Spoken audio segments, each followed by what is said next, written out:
Growing up, I wasn't a fan of movies, but I became one by association.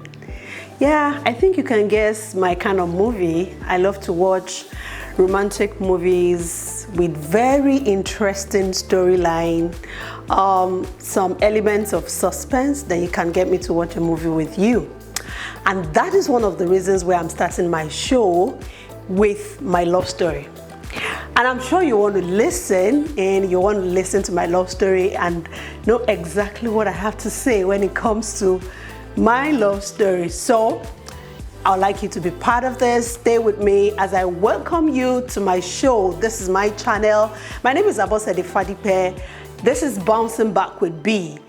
And on Bouncing Back with B, you meet with people, real people, sharing life issues with simple but empowering tools that will help you to bounce back to the life that you were born to live, regardless of any kind of situation life might have thrown at you. And like I said, I'm starting with my love story. But wait a minute, before I get into the topic of the day, I want to tell you some of the things we're going to be doing on the show. Part of it is the fact that towards the end of the show, there will be a question.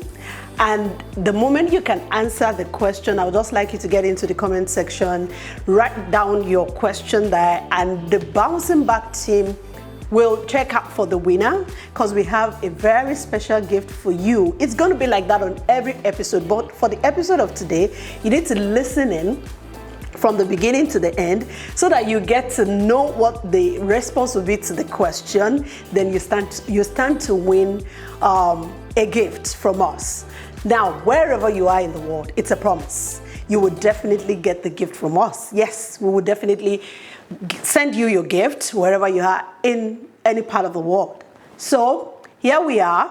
The topic of the day, like I said, is my love story. Wow, let's say I met this guy years ago. As a matter of fact, I was already admiring him from afar. Because it was this handsome, good-looking, always neatly dressed. He had this aura around him. He always had this beautiful smile on his face, and everyone around him wanted to be his friend, including my humble self. The honest truth was that when I met with him eventually, I was a little bit disappointed. I'm sure you want to know why. Because he was already in a relationship. Yeah. I was a little bit disappointed, but I was happy and excited to be his friend.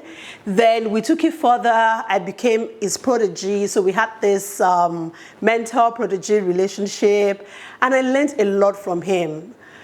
When I met Fadipe, I was a little bit shy. My self-esteem was maybe next to zero. I had this low self-esteem. And I met with him. He believed in me when I didn't believe in myself.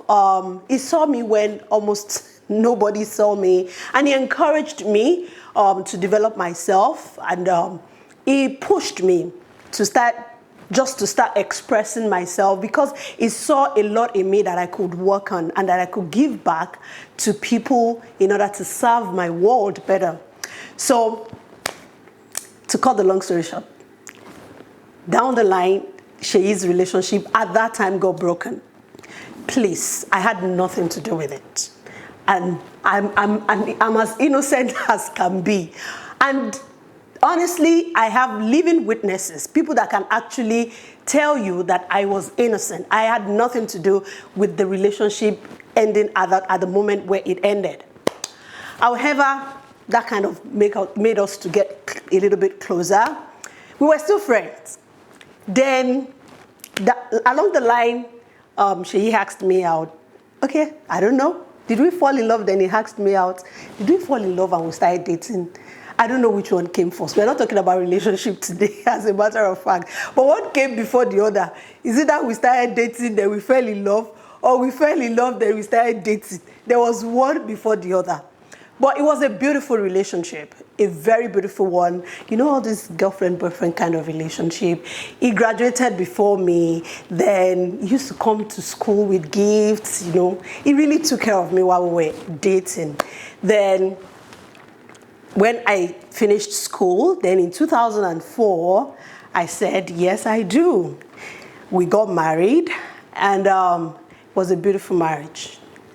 It was not a perfect marriage, but it was excellent. God blessed our home with 2 adorable kids, and Sheyi was very supportive husband, loving father, and a great son to his parents.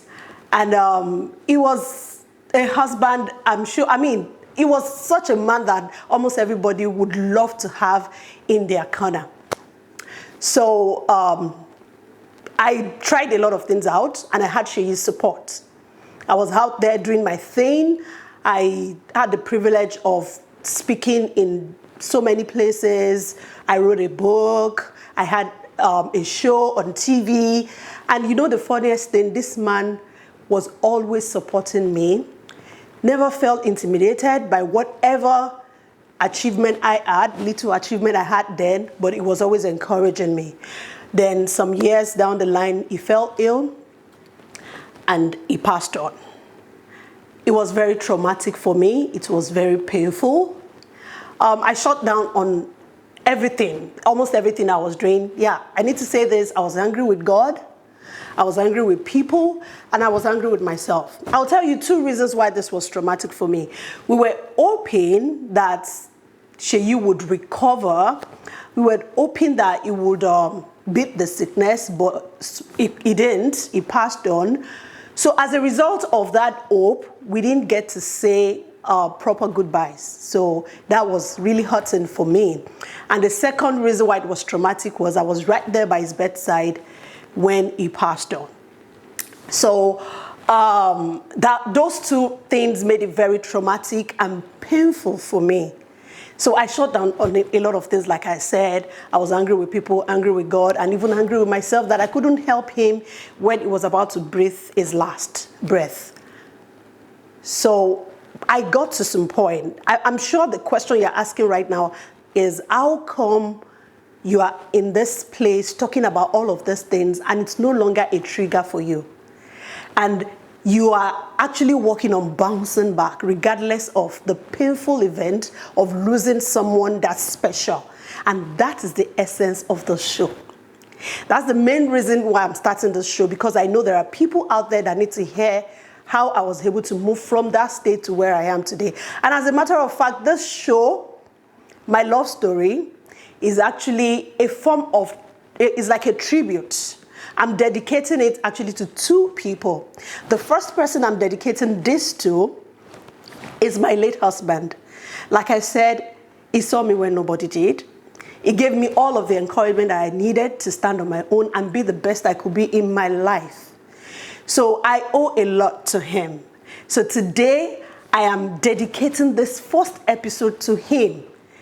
And I know he's not saying this, but I have chosen to build this legacy on his behalf to show to the world what we can do, and even after us, that can live on.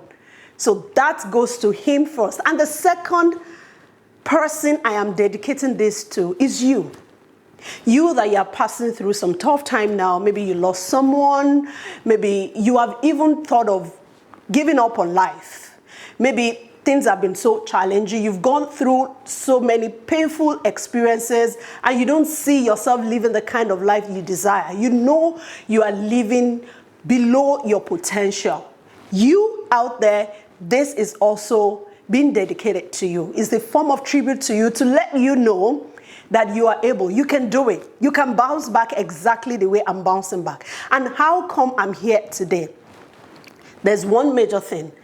I came to this realization that is either I allow all of the painful events in my life, including the ones that happened before Sheyi passed on and the ones that happened after he passed on, is that I allow them to become a burden that weighs me down, or I allow it to become a foundation on which I build. Now I chose to make it a foundation upon which I build a new life. And for that reason, I decided to start this show. And I came to this realization because I discovered that nothing means anything except the meaning you give to it. I'm going to say that again.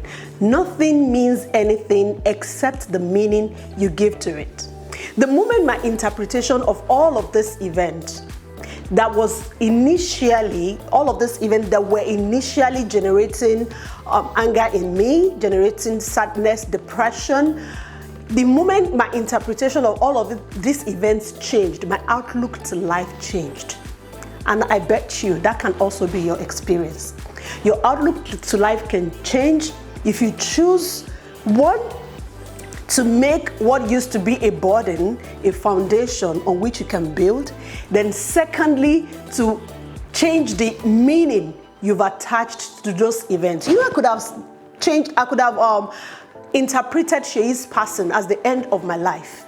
I could have interpreted this as the end of my career or the end of whatever I have to do in life, but I choose to see it as the beginning of new things for me.